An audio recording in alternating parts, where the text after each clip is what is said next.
Waktu itu nenek aku datang ke rumah karena kakak aku yang pertama ini kan mau wisuda. Jadi nenek datang dari kampung buat foto sekeluarga sama ngadain selamatan sekeluarga di sini kan. Nah, nenek aku ini kan udah berumur, jalannya juga agak lambat, sama harus pegangan tembok atau dia tuh harus pegangan sama orang lain kan. Kayak harus dipapah deh gitu. Wisuda kakak aku ini acaranya minggu depan. Jadi kalau untuk waktu itu tuh cuma nyiapin sewa fotografer sama cari-cari studio yang agak murah. Studio foto maksudnya. Yang cari sih mama sama papa. Kalau kakak kan dia harus kerja. Jadi kadang aku ditinggal berdua sama nenek aku. Nenek juga kan tidur di kamar aku. Nah, nenek aku ini tuh udah mulai bikin juga. Kadang dia suka ngelakuin hal yang sama beberapa kali, terus harus dikasih tahu kalau hal itu tuh udah dilakuin sebelumnya. Kayak misal dia beres-beres atau nyapu halaman atau minum teh pagi-pagi, kebiasaan dia gitu kan. Nah, waktu itu tuh mama sama papaku pulang kerjanya biasanya setelah maghrib. Kakak aku pulangnya jam 7-an. Terus mbak yang biasa kerja di kita itu pulangnya jam 5 sore.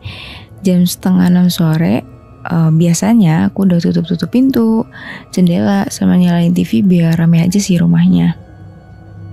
Dan nenek itu di jam segitu udah masuk kamar buat siap-siap sholat sama ngaji. Pas ngecek bagian dapur, aku dengar suara orang nyapu di belakang rumah. Aku bingung kan, soalnya belakang rumah aku itu lahan kosong. Meskipun ada sih beberapa rumah, tapi jaraknya nggak belakang rumahku banget gitu loh. Pikirku, oh ya udah mungkin orang lain kali ya yang kerajinan nyapu sampai sejauh itu. Yaudah tuh. Nah, pas azan maghrib, aku kan tiduran di ruang depan dekat jendela, soalnya biar langsung buka pintu pas mama sama papa pulang kan. Terus tiba-tiba nenekku lewat. Aku gak lihat secara langsung karena mataku fokus ke HP. Jadi aku ngeh itu ada orang yang jalan ke kamar mandi. Lagi sepi juga kan kalau bukan nenek aku. Gak lama dari itu aku dengar ada suara kamar mandi. Maksudnya ada suara orang di kamar mandi. Terus dia pindah ke dapur. Mungkin nenek aku kali ya yang lupa sama tehnya. Ya udah aku fokus lagi lah ke HP. Tapi kok lama keluar dari dapurnya. Akhirnya aku cek, takutnya dia kenapa-napa kan. Pas aku ke dapur, ternyata di situ nggak ada siapa-siapa. Lah, kok apa mungkin aku nggak ngajak kali ya kalau nenek tuh udah masuk kamar. Habis itu aku langsung ke kamar aku buat ngecek. Pas aku buka pintu, aku lihat nenek lagi sholat. Aku perhatiin dah tuh sebentar. Lama, terus yaudahlah aku tinggalin lagi dengan pintu yang kebuka. Takutnya dia manggil kan, gak kedengeran atau gimana gitu. Aku balik lagi ke ruang depan, tiduran, terus main HP. Nah, gak lama dari aku tiduran, aku ngeh lagi kalau dia itu keluar kamar buat ke dapur. Masih pakai mukena malahan, aku ingat banget. Ini orang kenapa sih ke dapur mulu gitu, pikirku waktu itu. Mana masih pakai mukena ya kan. Yaudah aku diemin aja tuh dia di dapur. Lagian gak kedengeran suara kompor kok. Jadi menurutku ya aman-aman aja sih kalau dia di dapur. Nah, waktu itu aku ngerasa ini mama sama papa kok belum pulang gitu kan, udah mau jam 7 malam. Terus aku dengar suara motor. Aku buka gordeng buat lihat ke depan, ternyata itu motor orang lain yang lewat. Nah terus mata aku tuh tertuju di bangku depan. Aku kaget setengah mati karena aku lihat nenek aku duduk di situ. Refleks dong, langsung buka pintu terus nyamperin. Ini nenek ngapain di sini? Bukannya tadi di dalam. Terus nenekku bilang, orang dari tadi aku nyari bakso nggak ada. Ya udah pulang aja.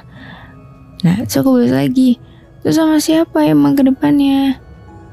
sama si Mbak tadi ikut pas dia pulang. Aku shock dong. Terus yang tadi mondar-mandir sholat sama di dapur, siapa dong? Mana masih ada di dapur kan yang lewat tadi. Sumpah itu sih gak berani kita berdua buat masuk ke dalam rumah. Aku bilang, kita nunggu ya Nek sampai mama papa pulang, baru deh kita masuk gitu. Aku telepon mama, tapi gak diangkat. Nah gak lama dari situ, mama papaku pulang. Ngapain di depan? Masuk udah malam ini, kata papa. Nah sebelum masuk, aku ceritain lah yang kejadian tadi. Aku juga bilang orang yang dimaksud itu masih ada di dapur, pakai mukena. Akhirnya papa masuk duluan kan buat ngecek dapur. Kita bertiga nunggu di depan. Gak ada Ndu, kata dia gitu dari dapur. Nah habis itu kita masuk kan. Aku langsung ngecek kamar dulu, baru ke dapur. Dan memang bener gak ada siapa-siapa. Mana mukena aku juga yang dipakai tuh hilang, gak ada gitu. Sejadah yang bekas sholat tadi juga masih di situ. Papa keliling ke depan sama belakang karena takut kan itu tuh pencuri. Karena hasilnya gak ada, ya udahlah sama kita juga gak diapa-apain.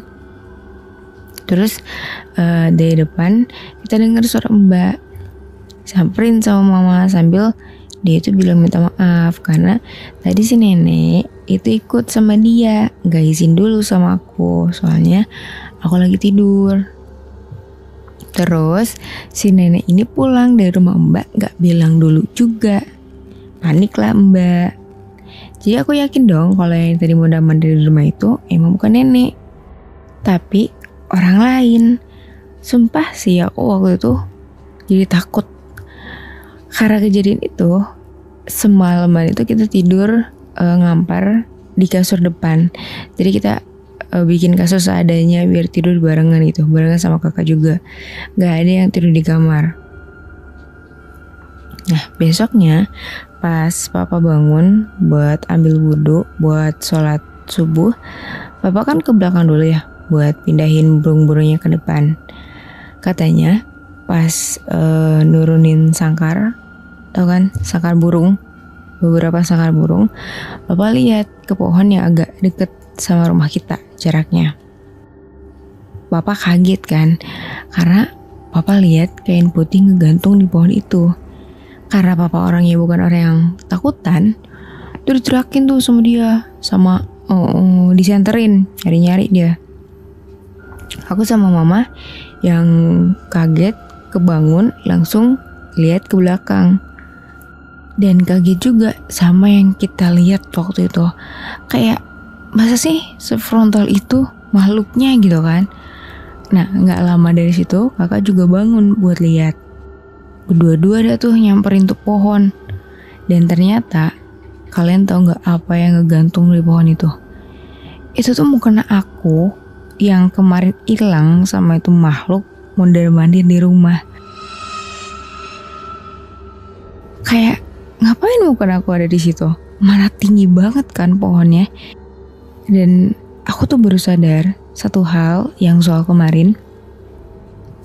Kalau yang kemarin mondar-mandir di rumah itu jalannya cepat, gak kayak jalannya nenek. Kan udah aku bilang ya, kalau nenek itu jalannya pelan banget. Kadang juga dia harus dipapah atau kita pegang gitu kan, baru dia bisa jalan. Nah yang kemarin itu jalannya normal. Dan aku tuh baru ngeh. Aduh gila banget ya kalau misalkan aku tahu langsung gitu, kayaknya aku langsung kabur. Dan yang mau kena ini, kenapa gitu harus ada di atas pohon yang tinggi banget gitu? Kan gak mungkin mungkin aku ada di sana secara tiba-tiba atau dengan sendirinya datang ke pohon itu. Dan sampai pagi tuh papaku berusaha buat ambil si mukena itu, karena emang susah banget ngegantungnya tuh, bukan ngegantung di tempat yang gampang dijangkau buat dipanjat gitu kan. Nah dari situ tuh mama sama papa itu nggak pernah ngebiarin aku buat berduaan sama nenek. Kadang tuh si Mbak pulang dari rumah kita itu jam 6-an. Jadi misal papa mama pulang itu baru mbak pulang, biar nggak kejadian lagi kayak gini.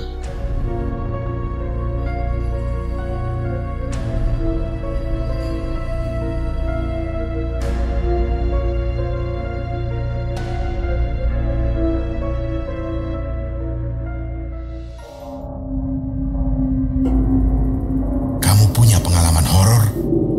Kirim ceritamu ke podcast.ceritahoror@gmail.com.